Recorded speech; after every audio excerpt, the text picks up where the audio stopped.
Yeah, this is intoxicating. I'm not gonna lie. Could we put a booze sponsor on this? I don't think that would be safe. So Darin, this has been the long-awaited crossover event, Cart Talk. That's the old guy. That's the old guy. Friend of the mailbag T-shirt. We've Yep. already done a little jersey swap. I'm sure that will get a little social media pub. This is a career highlight for me. I've done a lot of things in my career, seen a lot of things, seen multiple Super Bowls, Hall of Fame committee, stuff like that. But now I'm on Cart Talk. It doesn't get any better than this. And you're on Cart Talk with it snowing in Charlotte. Winter Wonderland Blizzard edition of Cart Talk. So this is outstanding. There hasn't been that many snow days in the history of the Carolina Panthers. One that I particularly remember, I don't know if you remember covering it, was leading into the 2015, it was actually in 2016, the NFC Championship game. Do you remember covering that game, being here, and the snow the week leading up to us playing the Cardinals? Do you remember that at all? Yeah, absolutely. And it was one of the things I love about living in Charlotte is it's an absolute panic anytime there's snow. It's like, oh my God, we're all gonna die. Thanks, Brad Panovich. But it's great because it did lend a certain dramatic quality to that game, which already had plenty coming on the tail end of that season. But yeah, it definitely created that. I remember that, and the one that it should have snowed but didn't was here in 22 against the Lions. Yes. I think I would have wished it would have snowed because it would have been warmer. It would have been warmer if it had snowed. It was 20 degrees instead, and Chuba and Deontay ran for about 1 million yards between them, I think. It was a record. It kept Johnny, Eddie, and I warm because we were running on and off the field for field goals the whole day. The thing I remember about that 2015 NFC Championship game was we were snowed. We had snow all Friday, so we were actually on the old practice field, and that old practice field, turf field, was the only usable field, and they would actually clear out the snow in about 20, 30-yard increments. We'd practice. The snow was coming down so strongly. It was snowing so hard that they would then go clear another 20 or 30 yards. We'd flip to the other side, and we did that for an hour and a half before the NFC Championship game. And I remember we were all complaining, like, there's no way that this is what should happen in an NFC title game. Right. And yet we went 49-15, and it was a blowout. So it clearly worked. Right, and that's the thing. And were you in the convention center from time to time doing walkthroughs instead of practicing fully? Yes, but it didn't seem to hurt you guys. In 2015, we were in the convention center a lot. It actually that year, as everyone can see, we were not allowed in. Everyone's staying warm inside. So we'll do another lap. But in 2015, it happened to rain a ton, like almost every Friday, ironically, for most of the beginning of the season. So we were actually in the convention center most of the season on Fridays. And of course, as all NFL things often lead themselves to, we've got all the sports science, we've got all the analytics, we've got all that stuff. At the end of the day, good old superstition won the day. And so we just started going in every Friday, regardless of the weather, because of course we went from 4-0 to 8-0 to 14-0, and like this is what makes us a winner, was practicing on the blue carpet in the convention center. Obviously, it's really snowing, by the way. This is no joke. This has been fantastic. I wanted to ask you a question, Darin, about, do you remember your first time covering the Panthers? Do you remember where you were? I'm sure Dom Capers might have been the head coach. Yeah. Dom was the head coach. I remember, I used to work in newspapers, and in '95 I was at the Gaston Gazette. In 1997 I got a full-time job at the Rock Hill Herald, baby. Okay, I remember that. And not 97, not but 97. I remember you at the Rock Hill Herald. Yeah, but I was in Rock Hill in '97, but in '95 I was around along with Steve Reed from the Gaston Gazette, good times, and we were here, and I remember the first time I walked in, because it was a regular group, and it was a big group. There were like 12 newspapers. They had beat writers here every day. It was amazing. When the Panthers media showed up, other press boxes had to expand their seating. Quick pause. Hey, hop in. This is a live episode of Cart Talk and Ask the Mailbag. Captain Munnerlyn. Chambers High School coach, Captain Munnerlyn, baby. Are you recruiting any high school kids right now? Do you want to give them a quick shout out, let them know come play for you? No, we're in recruit. Oh, they don't recruit. They don't have to. They recruited him. They recruited him. That might just be Olsen and Keekly at Charlotte Christian. Might be the only ones. Good to see you, buddy. You too. How you doing, bro? We're doing great. Well, we're doing a live show, so I got to keep going, but it's so good to see you. What year this is? 18. Wow, man. Congrats. We're still rolling. Let's get it. Cap and I were on that first team. Your first year was 09? 09, yep. Which was my first year here. Yep. And Came from Green Bay. I came from Green Bay. Yep. You came from South Carolina. Yep. This is a little more like Green Bay weather. It's right up my alley in South Bend. Yeah. Oh, yeah. But, man, y'all enjoyed this episode, man. Hey, Chambers' new head coach. Right here. If you're looking for a place to play, they don't recruit, but this is essentially like recruiting at this point. So go join my man Kev. Good to see you, buddy. Awesome. This is great. You never know who's going to show up on Cart Talk. That's fantastic. We're always ready. But yeah, you were talking about being here in '95 when Dom was the coach. I remember one of my first press conferences. Now Look at this. Look at this. We are stuck outside. We're going to keep going. Here we go. This is going to be the hypothermia edition of Cart Talk. But no, I remember going in and I asked Dom a question in one of his daily press conferences. Dom kind of gave me that look like, who's the new guy? And the next time I asked a question, he said, well, Darin, that's a good question. So, I mean, clearly Dom went behind the curtain and Charlie Dayton said, that's Darin Gantt. That's right. And so Dom was always after that, you know, he knew me and I was one of the guys. But it's been a long time. I mean, and I've seen people come and go. There have been fewer long snappers than coaches. That's true. So, you know, you go through the first couple years, Mark Rodenhauser, and then you get the Jerry Jensen, Danny Villa year, then you get Brian Kinchin. Yep. Who was between Brian Kinchin and Jason Kyle? That would be a question for you. I don't know that much. There were 6. Let's see. There was Rodenhauser, there was Jerry Jensen, Danny Villa in 1 year. And then there was Kinchin, and then there was Kyle, then there was you. No, that's 6. That's 6 of them. So. And the cool story about Jason Kyle was I had actually trained with him in Phoenix for years as a college snapper. And he had been in Carolina, and we got to know each other, and I really kind of valued his opinion. And then all of a sudden I get a phone call from my agent, said, hey, you're getting likely traded to Carolina, but we don't know if Jason Kyle is going to be back. Can you find him? And so I went into the weight room in Phoenix the next day, and I said, hey, are you planning on going back? He said, no, I'm actually going to end up probably in New Orleans. The rest is history. I get traded here. He goes to New Orleans, wins a Super Bowl, and still out there.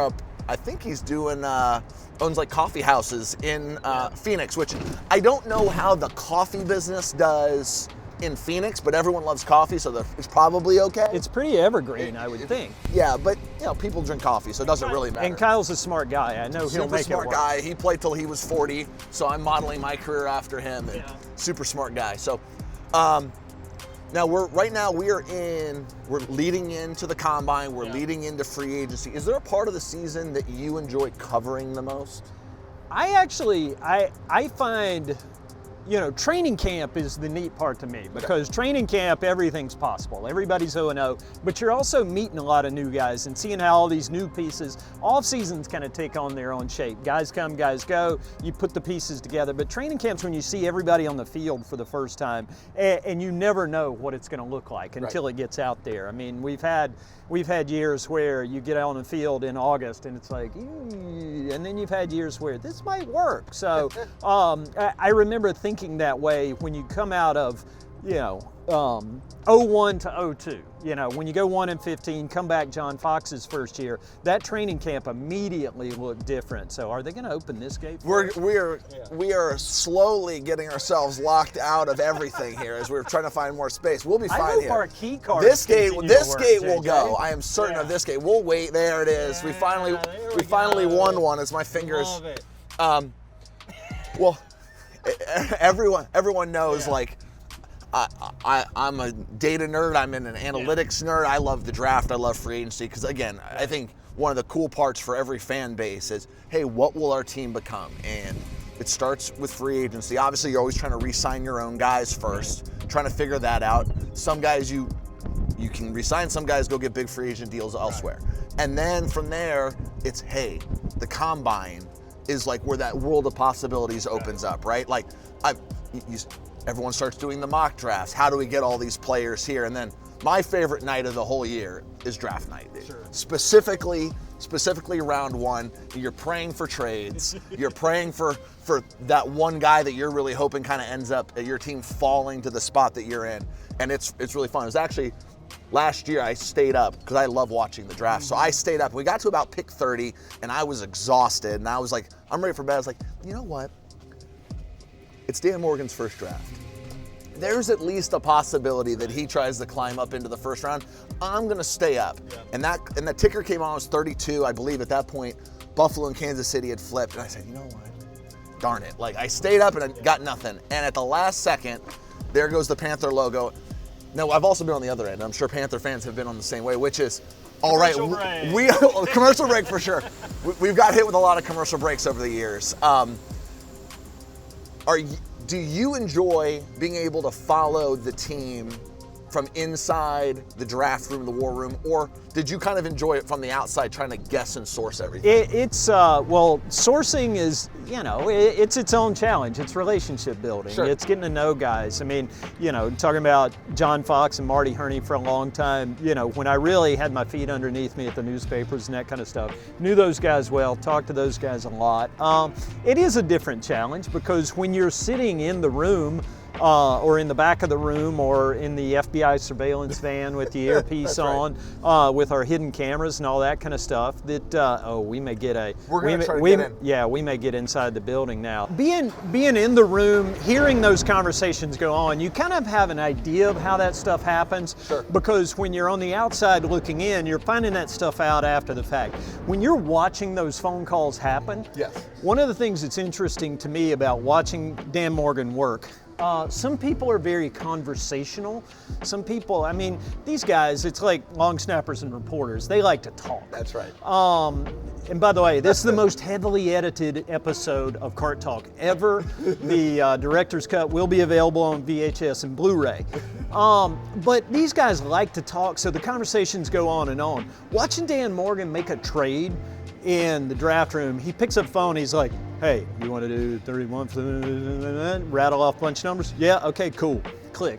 That's the conversation. Sure. That's how it happens. Dan GMs like he plays. Okay. When Dan played, Dan was like Luke Kuechly before Luke Kuechly. He was the guy who knew what was coming before it came. And he did it by prep work. The stories I could tell, the stories I've told about Dan Morgan and Sam Mills, those two were cut from the same cloth. Sam was his position coach, and they just knew how to ball, and they knew football left and right. They studied it all the time, and they would take breaks from studying by just going bowling. So the idea of Sam Mills and Dan Morgan just hanging out at the bowling alley, this is tremendous. Now we have traffic. We've dealt with traffic on Cart Talk before. We've come down these alleys before, so we will be fine. I think we would lose to the operations trunk. No doubt. But we'll make it work. Yeah. It's but yeah, Dan GMs very directly. Those calls are quick. Dennis Riggs, one of the few people that have been in this building longer than me. So but yeah, Dan just does it. He's very direct. Those calls are short, and I think people would be surprised because they would anticipate a lot of build-up and a lot of pre-conversations, but the pre-conversations happen days leading into the draft. When you're sitting there and the clock's ticking, there's not a lot of time for BS, and Dan's not a BSer. Can you sense in a draft room the tension build with the clock? I'm assuming there's a clock on the wall. Can you best describe what that tension sort of feels like in the room? I'm sure it's a creative tension. I'm sure it's a good feeling. Right. But can you kind of describe what that is for a fan? Well, and you'll know this because the specialist life is spent in sitting around and waiting to work. Yeah, absolutely. And during the week, it involves a lot of snacks. So there's a lot of snacks beforehand, and you can see as it gets closer and closer, the snacks go down, everybody kind of locks in. Okay. It's business time. So those guys definitely lock in when it gets close to their turn, and there's banner in there. It's a group. It's still a football operation, so it's like a bunch of dudes in the locker room, a bunch of guys in the draft room. They have those jokes that stood out to me last year. Brant Tillis was brand new here last year, but Brant and Dan have such a quick chemistry.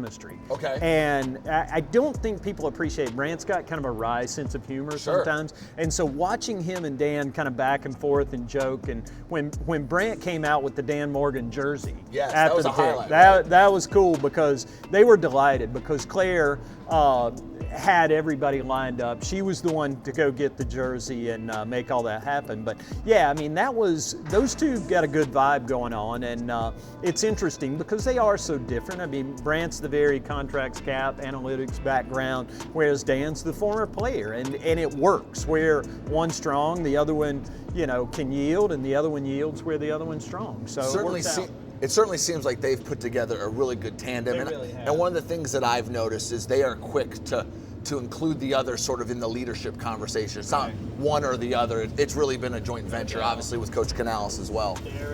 Derek, another one that's been here for a long time and been one of our favorites. So I'm bringing us around here to the gallery, and the gallery has been the site of a lot of these signings. I know when I signed last week, we were in here with family. Yeah. The Dalton family was in here. So many Daltons. There were so many Daltons. There's a lot of Jansons too. You get some of these older guys, they got families and the whole bit. Can you talk about what has been maybe your most exciting or fun covering of a free agent in some time? Present company excluded. Yeah, aside from the many times we've documented your return to the team, this is what, 5 straight one-year contracts for you? Yeah, 4 or 5? Sam Darnold always said 1 more year forever. I'm into the forevers, but yeah. Yeah, that was pretty good. I remember, I keep going back to, I'll say this. One of the cooler moments for me was, and this was back in the old newspaper days, when Jordan Gross goes through his rookie contract. You'd gotten to know Jordan over the years and everything, and when it was time for him to sign his extension, there was a lot of reporting going on, and there were a lot of people doing the reporting. And I remember Jordan calling me, and he said, "Hey, I just want to give you a call, let you know I got the extension done." And I said, "That's cool, Jordan. When did you sign it?" And he said, "Like 2 seconds ago." And I said, "I really appreciate that." And I hope he doesn't mind me sharing this. But Jordan said that day, he said, "Darin, I don't mind calling you because you work the way offensive linemen work." Okay. And that was one of the most gratifying moments for me, covering this deal, because I was like, okay, if Jordan Gross approves of my work ethic, then my parents have done well, and they've raised a good boy, and all that kind of stuff. Well, and it's interesting because that was done in the days kind of before the teams really had like these strong websites where they were breaking the news, right?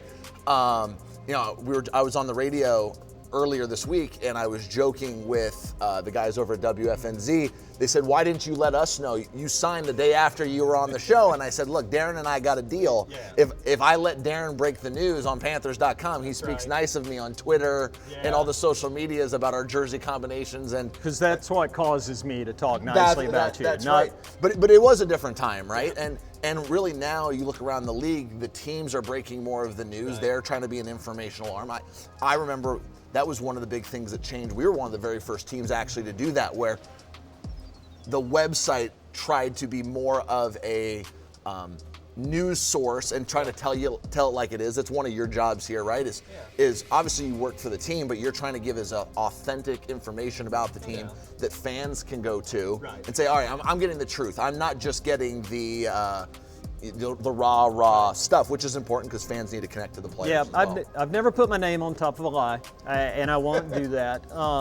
But it's good. We can take people. One of kind of my recruiting pitch. You want to talk about free agency? When I was interviewing for a writer and brought Cassidy Hill on board about a year and a half, year and 3 months ago. Yeah. I told Cassidy, I said, one of the cool things about this, we get to go places newspapers never go. Sure. One of the things I was really proud of was like when Austin tore his ACL and started using medical terms to describe it. And I was like, whoa, this guy knows what he's talking about. And Austin's like, yeah, I was going to be in pre-med till they realized I was good at football. Then they made me a public health major. But I asked him, I said, hey, can we kind of follow along through this ACL rehab process and, get to know what that's like? So he was incredibly open to that, said, yeah, it's a great idea, let's have some fun, let's talk about it. But being able to go places other people can't go, that's the thing. And we talk in our department a lot about helmets off content, and that's what we try to provide. That's why Cart Talk's great, because you get to know human beings. That's right. And we try to do that at Panthers.com. We get to wander around places other people don't get to go. Sorry, guys. Not really, actually. And, I think we can kind of present the whole portrait of what's going on here, and it's cool. So We have so much stuff. I had questions. I had people, listen, You want to go around again? Let's go around again. All right, here we go. Whatever. I told you, this is going to be the director's cut. Should we try to go outside again, or have you had your fill? No, let's go outside We're going to do again. it one more time. Yeah. Well, Captain Munnerland's back here. And I just talked about you on my podcast last night. You got a podcast? Yeah, man. Oh, boy. See, it's another crossover episode coming. I can see this No coming. capping with Cap. I love it. Yeah, but I talked about you last night, man. I'm proud of thank you. how you Mr. Know-It-All. I definitely said that. Oh, I no. definitely said JJ Jensen, Mr. Know-It-All, but I also said you was a great teammate because Thank you. if we ever had problems with anybody, they always know they can come talk to you and you're going to get the best advice. I appreciate it. Thank you very much. You're a great husband, great teammate, Thank you. great father, man. Thank you I very much. I really said that last night about you, and I seen you today. That's crazy. How about that? I appreciate it, buddy. But So I'm it's- proud of you, man. Thank you. Keep going. I All wish right. I could have gotten the year 18. All right. So we had talked about switching, but Yeah. because you're old school reporter, you've got notes. So you got some questions for me. I've got notes, man. Not that I've ever been a cart talk 10 and 2 guy, but hands. There is a safety thing. It's There's a like I safety. tell my kids all the time. But no, we had readers of the mailbag send in questions. Oh, boy. From Fernando from Sao Paulo, our Brazilian correspondent. Okay. We're international at the mailbag, baby. But Fernando wanted to know if there would be ever a Ask the Old Guy Cart Talk crossover episode. Fernando, welcome. We made it. We did it, just for you. The other question I had was Will from Rock Hill. He's another one of our favorites. Will wanted to know if you could name all the kickers and punters you have snapped for during your time with the Carolina Panthers. Yes, I almost certainly could. So we'll go with kickers first. You have the full list? Okay. So in regular season games? Kickers in regular season games. All right, so John Casey, Check. Olindo Mari. Yep. I don't think Reese Lloyd ever kicked a field goal, but he was a kickoff guy, but he was on the team. We actually warmed up in New Orleans one time together. John Casey, Olindo Mari, Justin Medlock, That's the one I thought would be tricky. Okay. Graham Gano, Yep. Chandler Catanzaro. There's another one. Then we went back to Graham, and then Joey Sly, Ding ding. Liam Hiralahu, Yep. um, Cold and a broken Hajrallah. Hajralahu, I don't know. We've got Ryan Santoso, Yeah, we got the Zane, main Zane Gonzalez, Zane. Yep. Eddie, Matthew Wright, and Back to Eddie. back to Eddie. Back That to should Eddie. be everybody, That's right? the list. That's the list. 11 kickers you have snapped for in franchise history. Okay. How many punters have you punted or snapped to? It's probably in the similar range. It might be slightly less. Okay. So it was definitely Jason Baker, Yep. Brad Nortman, Yep. Andy Lee, Uh-huh. Mike Pilardi, Yep. Joseph Charlton. Uh-huh. Then it was Lachlan Edwards. We'll pretend I knew that one off the top of my head. Yep. And then Johnny. Did I skip? Did one miss in between there? You- Ryan Winslow. Ryan Winslow, check. Now, here's the trick part of this question. 2 of your kickers have punted in games. Correct. That one's easy. Graham Gano Yep. for sure. And then who was the other kicker that punted? We weren't actually in a punt formation. Zane punted. Zane punted. We were in a That's field good. goal formation and Zane punted. That's pretty impressive. He was 21 of 21. So that was that's pretty cool. Yeah, this is pretty cool. Yeah, and this is one of the things, that's the kind of encyclopedic knowledge that you only get on Cart Talk and Ask the Old Guy. I used to joke, John Casey was your mentor, Yes. okay? John was the guy, he was kicking when you came here, and I used to joke with John when I was at the newspaper, because John was a little bit older than I am. And I told John, I said, you have to play as long as you possibly can, because as long as you're playing, somebody in this locker room is older than me. And now we're drafting guys here who are younger than my children. Because when Bryce Young was doing the thing at Christmas, he was talking about Nike Elite socks being a big thing for him. I went through the sock wars with my kids. Sam and Anna would fight each other for socks. And I was like, you're the only 2 kids in America who fight over socks. This is unbelievable to me. So, but yeah, it's definitely been you stand around in one place for a long time, you see things, and seeing, John mentor you, and then you and I mean, it's like a daily thing. I tell people upstairs at meetings when I show up late, they're like, why are you late to this meeting? I said, I got Jansen. What can I say? So I'm at the coffee machine, and 35 minutes later, I mean, you came on the happy half hour the other week. Happy hour. Rename it to happy hour. So yeah, my day's pretty good. So I usually get here about 7:15. We go into special teams meetings around 8. Sometimes there's a little earlier stuff. We'll have a bonus protection meeting or something that we'll just do extra. We go through about 50 minutes of special teams, usually a 15-20 minute team meeting. We'll meet, for another 20 minutes as like a specialists group. And then from like 9:30, 9:45 to practice, I got a lot of spare time. So you and I have spent more than a few mornings sipping coffee in the cafeteria, figuring out the world's problems, of which we've solved them all, and yet they all still exist. So I'm not sure how great we've done there, but we've certainly had some fun the last few years doing it. No doubt about it. All right, I gotta ask. I mean, we're kind of through the notebook portion of this. I was gonna say, I thought, you can drive. Hold on, let me get past the noise. So for those that watch Car Talk religiously, they all know not only is this the coldest part of Charlotte right here, it's also the noisiest. It really is. It's like a wind tunnel. It's a wind tunnel. It's so like. Coldest 100 yards in the city. It's 30 degrees out here. All the players, the cool part about that little alley that you can see behind me is when it gets to about November and players come out there and they're in a full wind tunnel, we all tell ourselves it won't get worse than whatever it feels like right there. So if you've got enough warm clothes to handle that, you'll be fine at practice. So that's kind of our little test case. All right, so Darin, you're the only other guy to drive it. Yeah. Rob Hunt wants to drive it when I'm done playing. So career achievement unlocked. There you go.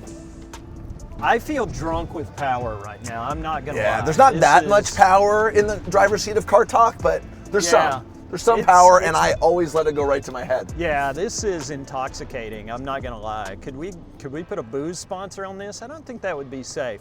But no, I mean, you have asked a lot of questions. One of the things, I'm usually the guy who asks questions. You are becoming the king of all media. And one of the things I'm curious about in, 8, 10, 12 years when you're finally finished long snapping, could you see yourself broadcasting games? I mean, you've called play-by-play, Keep Pounding Classic. Yep. You have been a guest with our friends on local radio quite often. Could you see that? I mean, what's the avenue for JJ Jansen post-career? Well, I'm trying to keep as many options open as possible. I love sports. I love talking sports. One of my great passions is to learn the game, whether it's football, whether it's baseball, hockey, like. I love learning sports and then teaching it, right? Whether I'm teaching it to my kids, whether I'm teaching it to friends, like I enjoy expanding on the game at large and bringing more people in. I think sports is the greatest entertainment we've got. It's fun, it's competitive, it's real. Yeah. And so I'd love to do more broadcasting, call games for sure. I think calling games is a blast because I think it's the most challenging thing to do in broadcast media.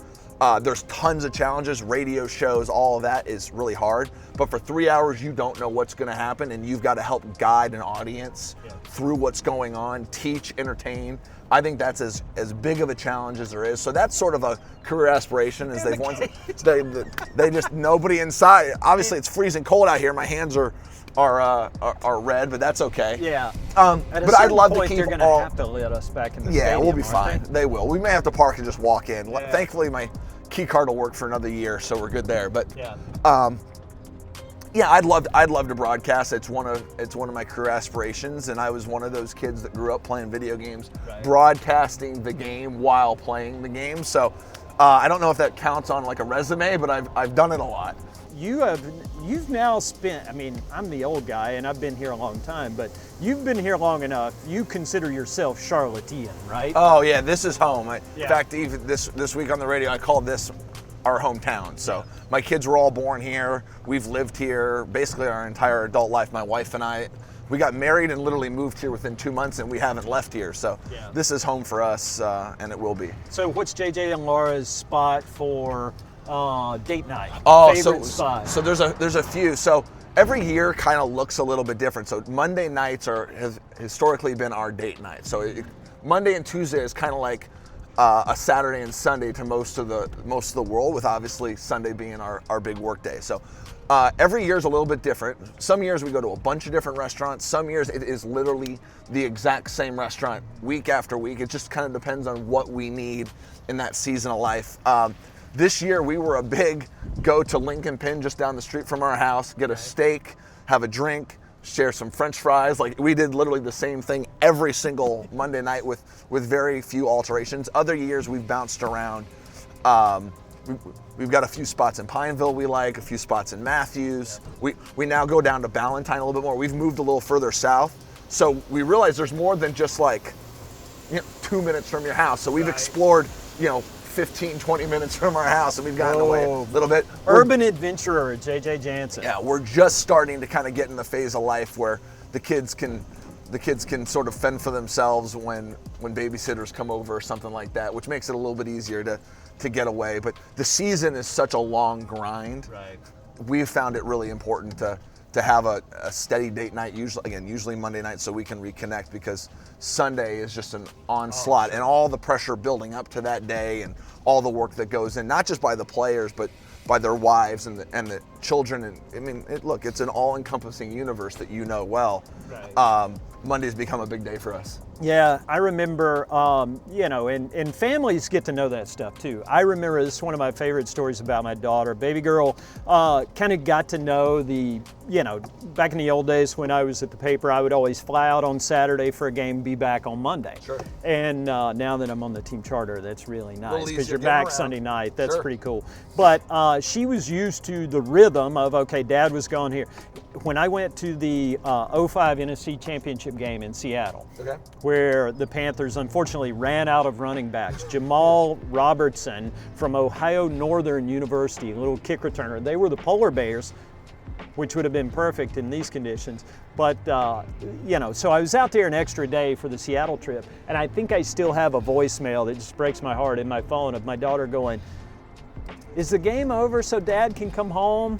And she was a day off, so I remember that when she was very small. But those kind of things happen, and it is funny. Your personal calendar tends to revolve around the football calendar. You guys say Monday night. For me, a lot of times it's Tuesday. Tuesday, players' day off, and that becomes now during the regular season, that's mailbag day. Mailbag. So that's right. a big one, an all-day deal. But it's surprising sometimes how often your life calendar revolves around the football calendar. And that's just, that's the all-in nature of football, and everyone kind of has to sign up for this. Yeah. So it's always a big ask. So it's why it's really good this time of year.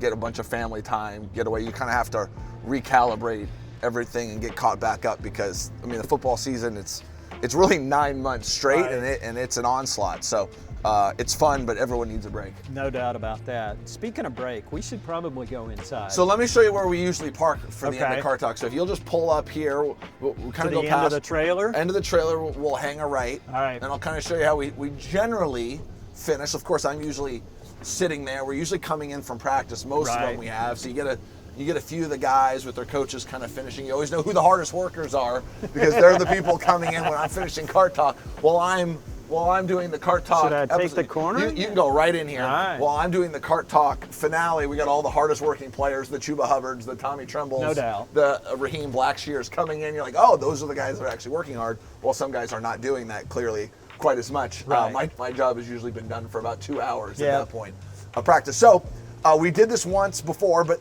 this is when I will usually go ahead and present you with Oh. a Cart Talk with JJ Jansen t-shirt.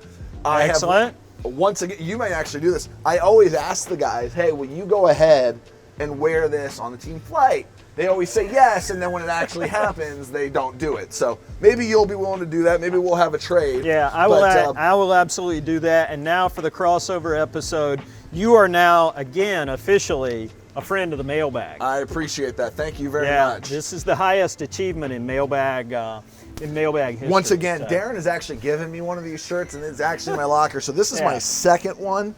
I have worn it. Yeah. I've worn it in a workout or two. I have not worn it often.